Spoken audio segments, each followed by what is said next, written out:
આગળ વાત કરીએ તો આમ આદમી પાર્ટીના ધારાસભ્ય ચૈતર વસાવાને રાહત નહીં મળે। ધારાસભ્ય ચૈતર વસાવાએ હજી પણ જેલની અંદર જ રહેવું પડશે। ગુજરાત હાઈકોર્ટમાં જામીન અરજીની સુનાવણીમાં મુદત પડી છે। ગુજરાત સરકાર વતી વકીલે સમયની માંગ કરતા સુનાવણી મુલતવી રાખવામાં આવી છે। 5 ઓગસ્ટના વધુ સુનાવણી હાથ ધરવામાં આવશે।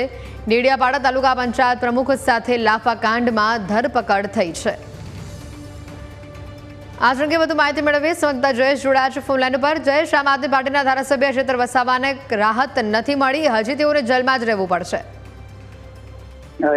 આપના જે ડેડિયાપાડાથી ધારાસભ્ય છે ચૈતર વસાવા, તેમને એટીવીટીની જે બેઠક હતી તેમાં હોબાળો કર્યો હતો અને ત્યારબાદ જે તાલુકા પંચાયતના પ્રમુખ છે તેમને ધમકીઓ આપી હતી ને તેમને જાનથી મારી નાખવાની પણ ધમકી આપી હતી। ત્યારબાદ તેમની સામે પોલીસ ફરિયાદ નોંધાઈ હતી ને તેઓ અત્યારે જેલમાં છે। ત્યારે જેલમાંથી બહાર આવવા માટે તેમણે ગુજરાત હાઈકોર્ટમાં અરજી છે તે જામીન અરજી કરી હતી ને તેના ઉપર આજે સુનાવણી હાથ ધરાઈ હતી। દરમિયાન સરકારી વકીલ તરફથી સમય છે તેની માંગ કરવામાં આવી હતી ને ત્યારબાદ હાઈકોર્ટ દ્વારા એ સમય ગ્રાહ્ય રાખવામાં આવ્યો છે અને 5 ઓગસ્ટના હવે આ મુદ્દા ઉપર વધુ સુનાવણી હાથ ધરાશે। એટલે 5 ઓગસ્ટ સુધી ચૈતર વસાવાને જેલમાં છે તે રહેવું પડશે। અગાઉ તેઓ જિલ્લા મેજિસ્ટ્રેટ કોર્ટ અને સેશન્સ કોર્ટમાં જામીન અરજી કરી ચૂક્યા હતા। ત્યાંથી તેમની જામીન અરજી ફગાવતા તેમણે ગુજરાત હાઈકોર્ટમાં જામીન અરજી કરી હતી, પરંતુ ત્યાં પણ આજે મુદત પડી છે અને વધુ સુનાવણી 5 ઓગસ્ટના રોજ નિયત કરવામાં આવી છે।